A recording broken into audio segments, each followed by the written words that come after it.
देखो आज पढ़ाऊंगी future indefinite tense. ठीक है, इसमें ना किसी कार्य का भविष्य में होने का अंदाज़ा लगाया जाता है। ठीक है, जैसे वह स्कूल जाएगी, है ना, वे मैच खेलेंगे, हम लोग सतना जाएंगे, तो इस तरह का। तो वाक्य के अंत में क्या रहेगा? गा, गी, गे आदि शब्द आता है। जब वाक्य के अंत में गा, गी, गे होगा तो हम पहचान जाएंगे कि ये किस टेंस का है? फ्यूचर इंडेफिनिट का है ना। फिर नियम लगाएंगे, तो अफर्मेटिव के लिए नियम होगा सब्जेक्ट प्लस विल साल में से एक प्लस वर्ब का first form plus object plus other word. अब इसमें ये सवाल उठता है कि विल किस में लगाएं और साल किस में लगाएं? दोनों तो नहीं लगा दोगे ना। तो इसमें देखो, जो आई और वी होता है ना, तो आई और वी के साथ हम क्या लगाएंगे? साल लगाएंगे। आई और वी के साथ क्या लगाएंगे? साल। बाकी के साथ विल लगाएंगे। बाकी क्या क्या बच रहा है? सिंगुलर का पूरा ही, सी, इट, नेम, सिंगुलर सब्जेक्ट जितने होते हैं सब के साथ विल लगाएंगे, प्लस जो आई और वी के अलावा बच रहे हैं उनके साथ भी। तो कौन कौन बच रहे हैं? यू भी बच रहा है, दे बच रहा है, और जितने plural subject, teachers, boys, girls, बहुत सारे सब्जेक्ट होते हैं, तो उनके साथ भी हम विल ही लगाएंगे। तो लिख दें क्या? लिख दें कि आप लोग समझ रहे हो? समझ ही रहे हो, है ना। पूरा सिंगुलर सब्जेक्ट पूरा ही, सी, इट, नेम और प्लस यू और दे और जितने भी पीएस होते हैं, है ना। सिर्फ और सिर्फ आई और वी के साथ क्या लगेगा? साल लगेगा। लेकिन इसमें ना अगर नोट लिखना चाहो तो आप लोग नोट लिख लो कि जब वाक्य में दृढ़ निश्चय होगा, दृढ़ निश्चय कैसे? मैं डॉक्टर जरूर बनूंगा, जरूर शब्द आ जाए, है ना, दृढ़ प्रतिज्ञा या दृढ़ निश्चय होगा, तो ये नियम ना जस्ट उल्टा हो जाएगा। जस्ट उल्टा कैसे? कि जहाँ जहाँ विल लगेगी, यानी जिसके जिसके साथ विल लगेगा वहाँ वहाँ साल हो जाएगा।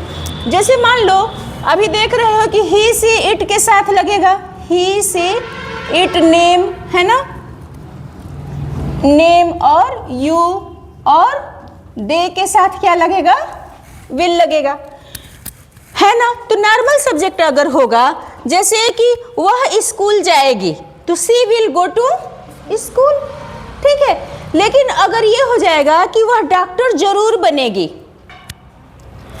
तो फिर ये विल नहीं लगेगा सी के साथ, सी साल हो जाएगा, सी साल बिकम डॉक्टर। जरूर के लिए अलग से इंग्लिश नहीं होगा, बस उसका हेल्पिंग वर्ब चेंज कर देंगे और हो जाएगा जरूर। वो बताने लगेगा कि दृढ़ निश्चय या दृढ़ प्रतिज्ञा वाक्य में बोला गया है। समझ में आ रहा है ना। अब देखो, तो ये नेगेटिव के साथ क्या होगा कि सब्जेक्ट प्लस विल साल के तुरंत बाद क्या लगा देंगे? नॉट लगा देंगे। फिर वर्ब का first form plus subject plus other word. Interrogative में क्या करेंगे कि विल साल को शुरू में ही लिख लेंगे एक, है ना, सब्जेक्ट के हिसाब से। फिर सब्जेक्ट प्लस वर्ब का first form plus object plus other word. अब इंटेरोगेटिव नेगेटिव, यानी कि तुम्हारे पेपर में नेगेटिव रहता है, उसको क्या बोलता है? इसको इंटेरोगेटिव में चेंज करो, तब ये रूल लगाएंगे। विल साल प्लस सब्जेक्ट के तुरंत बाद क्या लगा देंगे? नॉट प्लस वर्ब का first form plus object plus other word, ठीक है। अब एग्जाम्पल के